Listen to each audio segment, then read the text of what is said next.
Bonjour à tous.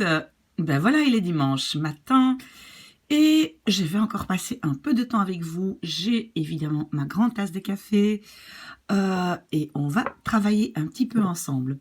Qu'est-ce qu'on va faire aujourd'hui? Ben, en fait, le verbe faire en français, on peut le traduire de façon différente. Très souvent, c'est doen ou maken.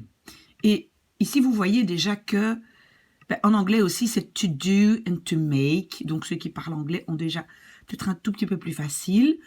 Mais alors, je rajoute aussi le verbe laten. Parce que faire en français est parfois aussi traduit par laten. D'accord? Avant de vous expliquer quel verbe est utilisé quand, je vais quand même vous dire que moi-même, personnellement, quand je dois étudier quelque chose de similaire dans une langue, qu'est-ce que je fais? Je rajoute ça dans ma liste de vocabulaire. Donc, je l'étudie comme vocabulaire, un peu comme j'ai mis ici les expressions, mais je reviens à ça plus tard. Je vais d'abord donc vous expliquer. On commence par le plus facile et laten. On traduit faire par laten si c'est quelque chose qui est fait par quelqu'un d'autre. Par exemple, je ne vais pas réparer ma voiture moi-même, je vais la faire réparer. Je la fais réparer, ça veut dire c'est quelqu'un d'autre qui va la réparer. Je ne vais pas me couper les cheveux moi-même, je vais les faire couper, donc par quelqu'un d'autre. Et alors en néerlandais, on va dire faire réparer, c'est laten repareren, ou bien mijn haar laten knippen, donc me faire couper les cheveux. D'accord, donc ça c'est le plus facile parce que le faire, là, en français, c'est laten. Alors, on se trouve encore avec ces deux qui sont un peu plus compliqués, doen et maken, qui sont tous les deux vraiment beaucoup plus difficiles à distinguer. Et donc, j'ai mis quand même, comme vous pouvez voir ici, j'ai mis quelques mots qui vont avec doen et quelques mots qui vont avec maken. Alors, je commence par maken. Maken, c'est souvent quelque chose qu'on construit qui est un peu plus difficile, qui demande un effort, aussi qui est plus spécifique. Faire un travail spécifique, travailler sur un dossier spécifique. Et alors, rendre, le mot rendre, ça c'est tout à fait autre chose, est aussi traduit en néerlandais par maken. D'accord. En fait, vous savez, je fais toujours une vidéo avec des exercices, ça va être beaucoup plus clair. Donc ne vous inquiétez pas. Mais alors le verbe doen, là c'est plutôt exécuter, donc il n'y a pas énormément d'efforts. C'est plus général.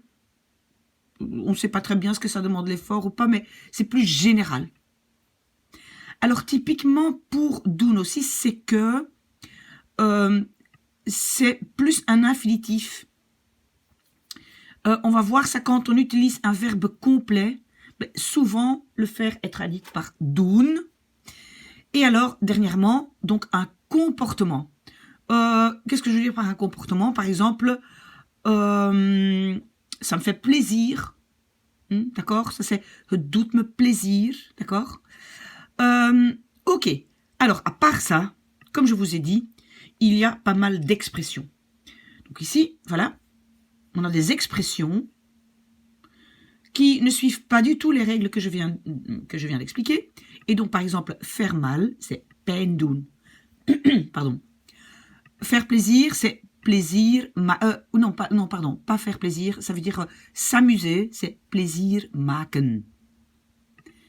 Faire la vaisselle, pourtant ça demande de l'effort, donc on dirait maken. Non, c'est la face doen.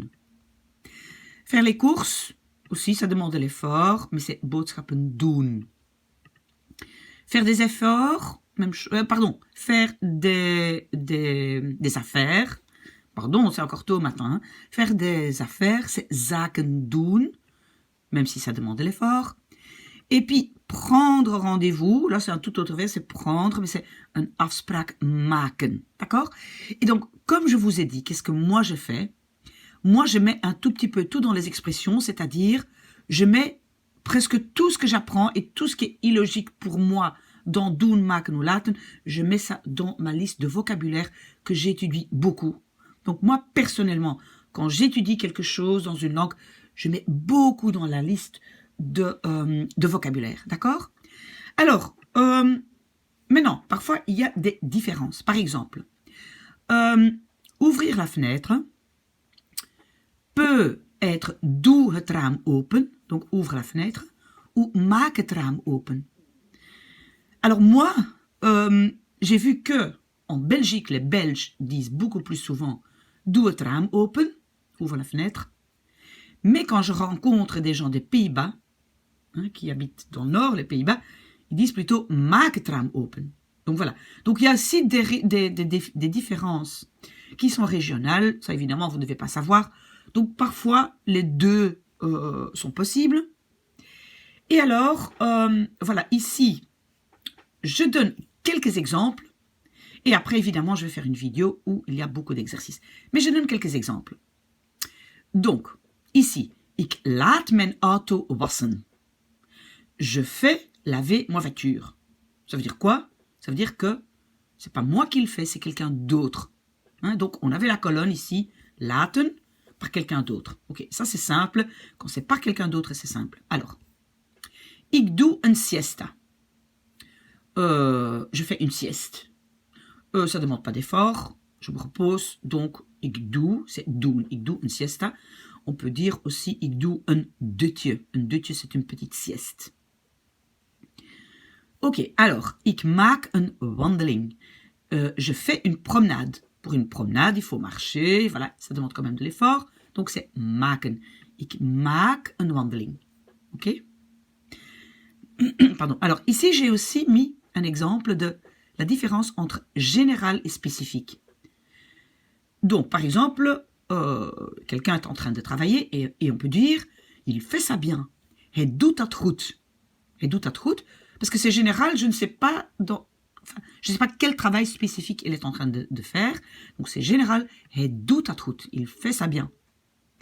Mais maintenant, je vois qu'il est en train de faire un travail pour français.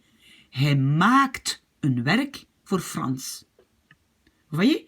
Et pourtant, dans les deux phrases, les deux ici, dans les deux, il est en train de travailler, il fait un travail. Pour le premier, j'ai dit, hij doet het goed, parce que c'est général, je ne sais pas très bien quoi. Et dans la prochaine phrase, hij maakt een werk, spécifiquement, il est en train de faire un travail pour français, d'accord? Donc ça, c'est général et spécifique. Ok. J'ai aussi un exemple avec l'infinitif. Vous voyez, donc j'avais marqué tout ça ici. Donc ici, on utilise doen quand on a un infinitif. Et qu'est-ce que j'ai ici? Ça me fait rire. Het doet me lachen. Lachen, c'est un infinitif, donc j'utilise doen et pas maken, d'accord? Het maakt mij nerveus. Ça me rend nerveux. Donc ici, c'est rendre, donc c'est maakt. Quand je peux le remplacer, faire par rendre, ben c'est maakt. Het maakt me nerveux, ça me rend nerveux.